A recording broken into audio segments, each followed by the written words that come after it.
Kegiatan hari ini gua ada rencana ada Stadium Reborn ya. Jadi Stadium Reborn itu stadium lahir kembali di penggabungan antara aset kripto sama real life application. Tapi nanti itu ada eventnya, atau bukan event sih, launchingnya di bulan Januari. Nah, acara sekarang ini adalah Road to Stadium Reborn. Jadi untuk menuju ke launching ini ya kira-kira soft launching lah, bisa dibilang. Nah, ini acaranya adalah Road to Stadium Reborn.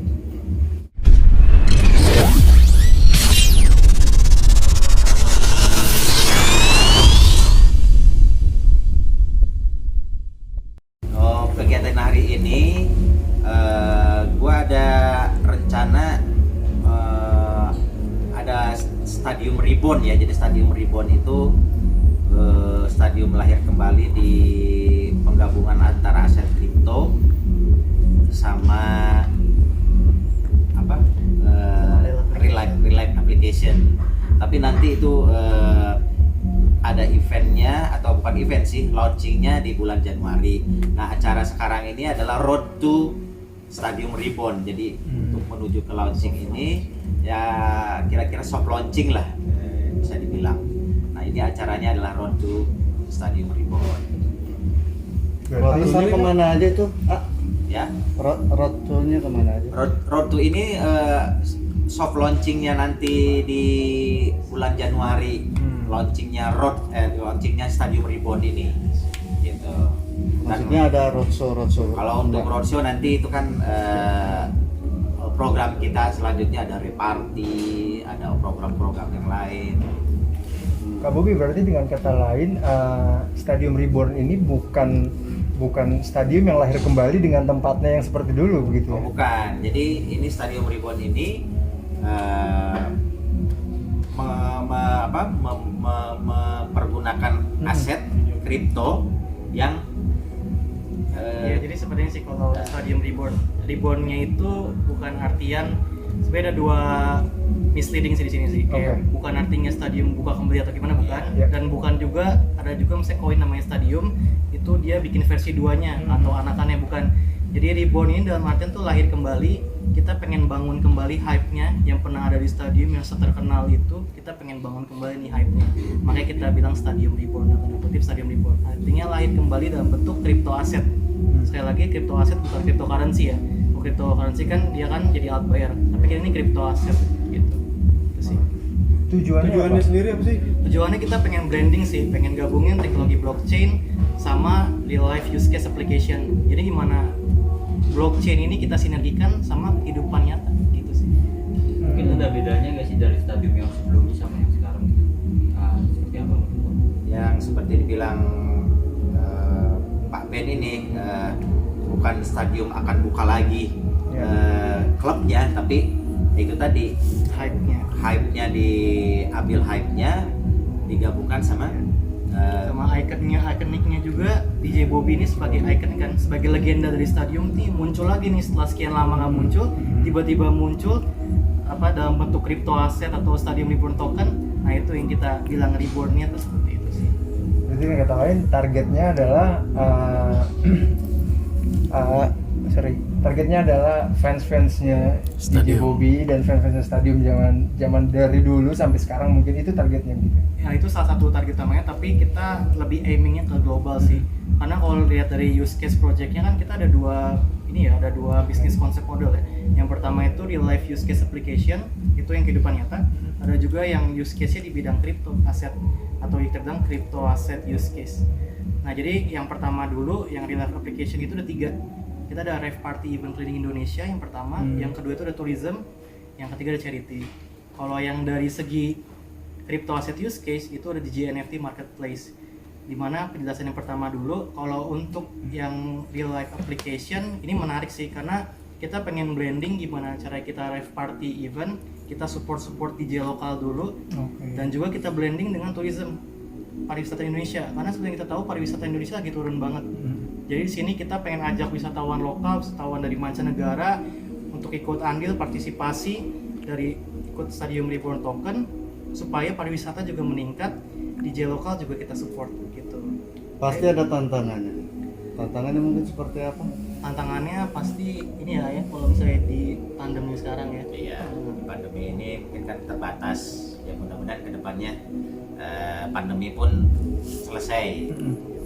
Dan tidak menutup kemungkinan dengan proyek kita ke depan, reparty apa, semuanya event apalah kita mudah-mudahan berhasil dan maju, amin. Kita bisa buka kembali itu stadium. Amin. Oke, tapi bisa dibilang ini buat istilahnya gebrakan nggak sih DJ kan kemarin-kemarin kan lesu banget nih. Ya. Nah bisa bilang event ini jadi gebrakan, ayo dong bangkit lagi DJ gitu nggak sih? Justru ini untuk membangkitkan DJ kita yang di masa pandemi ini juga lesu, dan kita akan membantu DJ lokal kita dengan event-event ini atau nanti mungkin di NFT atau apa nanti ke depannya proyek kita. NFT bakal jadi gebrakan sih, NFT marketplace. Karena di NFT marketplace itu kan kita fokusnya di dunia per-DJ-an aja. Jadi kita nggak terlalu meluas, kita fokusnya dunia per-DJ-an. Jadi di DJ NFT marketplace ini banyak karya yang bisa dipublish. Itu kayak gambar atau gambar bergerak atau GIF atau kayak video atau tanda tangan dari para DJ lokal, dari DJ luar negeri mungkin kita kolaborasi. Bisa juga contohnya seperti kayak ada sample beat music, mereka bisa publish di situ, dan baik lagi nilai tukarnya adalah Stadium Reborn Token. Jadi kita juga lebih keren lagi, kita ada kolaborasi juga sih sama banyak DJ lokal, dan nggak menutup kemungkinan juga kita kolaborasi sama DJ luar. Itu sih yang bikin gebrakan itu. Tapi ini aku agak penasaran. Ini kan Stadium Reborn Token ini sendiri kan akan dibuka untuk masyarakat luas begitu ya. Nah, manfaat yang akan didapat oleh masyarakat yang ikutan ini seperti apa sih? Ini buat sahabat sini. Silakan. Jadi untuk benefitnya sendiri sih, kita menggunakan tier system atau tier membership sih. Karena kan sini kan kita baik lagi masih crypto asset ya. Jadi menggunakan tier membership. Jadi cukup pembeli itu hold atau punya token dalam senilai berapa dolar, mereka bisa mendapatkan beberapa benefit. Contohnya kita membagi 4 tier system. Itu pertama ada yang bronze, ada silver, ada gold, ada platinum. Jadi untuk yang contohnya nih, untuk yang bronze, kamu cuma perlu hold token senilai dengan $150. Itu dapat fiturnya itu, keuntungannya kamu bisa mendapatkan early access untuk buy rave party event ticket. Terus kalau yang silver ada tingkatan di atasnya lagi, cukup perlu hold token setara dengan $300. Nah itu dapat fiturnya itu pembeli bisa early access buat beli tiketnya, dan juga bisa reserve buat table atau seat. Yang ketiga ada tier atas lagi gold, itu harus hold sekitar tokennya jumlahnya senilai dengan $600.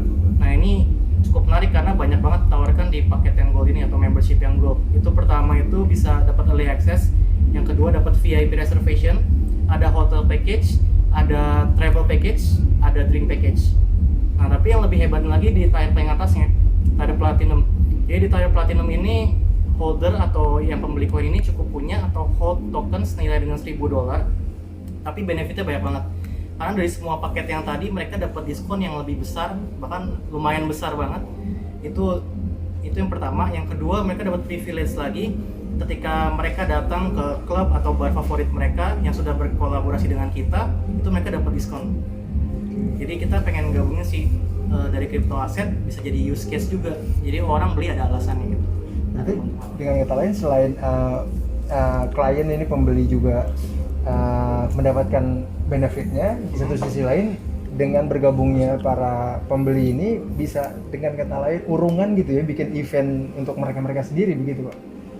Bikin event patungan maksudnya untuk bikin event-event selanjutnya, karena kan sudah harus bayar sebelumnya. Gitu nggak sih? Saya nangkapnya kayak ya, jadi kayak yang mau gabung itu harus kan deposit dulu begitu ya. Untuk event selanjutnya jadi kayak mereka ini patungan dulu untuk bikin event. Oh iya, gitu. jadi kayak gitu nggak sih kurang lebih? Jadi kayak misalnya mereka harus hold token dulu, mereka harus nabung dulu. Iya. Sebenarnya kita ini sih kan kalau kita di crypto aset ini ya, kita satu pembeli itu kan ada kontrak addressnya atau alamatnya. Jadi kita hitungnya per alamat. Kalau yang beli satu alamat berarti satu orang gitu. Okay. Jadi emang ini cukup menarik sih karena pasti di ref event party pertama misalnya meledak nih, pasti di next yang kedua orang udah ibaratnya dalam tanda kutip nabung untuk supaya dapat kesempatan lah beli tiketnya, kemarin nggak dapet gitu. Jadi itu sih emang aimingnya, apalagi nggak cuma lokal aja ini, karena saya sebagai Andy sebagai developer juga aimingnya global marketing lineup gitu sih. Kalau Bobi juga akan main di NFT berarti. Pasti semua DJ pun nanti kita akan ambil di tarik di NFT. Dan untuk mengangkat DJ lokal kita itu kan ya itu dari event-eventnya kita ajak lokal DJ yang berpotensi, meskipun yang nggak berpotensi mungkin kita akan bangun, kita kolaborasi. Tadi juga Kak Ben sempat bilang akan banyak fitur di NFT ya, baik visual, audio, dan itu kan juga elemennya Kak Bobi begitu ya, 3 elemen, visual, audio, dan itu akan diterapkan juga begitu Kak Bobi. Dan akan Kak Bobi kan selama kurang lebih 20 tahun ini ya sangat setia dengan progressive house-nya. Melihat tantangan yang sekarang, akankah tergoda selingkuh mungkin electro house gitu nanti di NFT? Kalau untuk musik sih sebenarnya semua global ya, apapun itu musiknya ya nggak ada yang jelek bagus ya lah ya. Tapi untuk bagi saya dari dulu basicsnya progresif yaitu terus digabungkan dengan visual, lighting, ya, emang itu udah jadi karakter saya. Nah, mungkin nanti saya pun akan berbagi sama rekan-rekan DJ lain, mungkin akan berbagi ilmunya ini seperti apa gitu. Oke. Bobi, ini event terbesar kali selama pandemi? Sebenarnya sih nggak juga, banyak yang lebih besar, cuman ini kita bangun supaya lebih besar lagi. Terakhir Bobi, ada plus minusnya nggak sih di masa pandemi ini buat para DJ? Tentu saja banyak plusnya, banyak minusnya. Untuk minusnya mungkin kita lebih mendahulukan prokes, kita pengunjung pun dikurangin ya.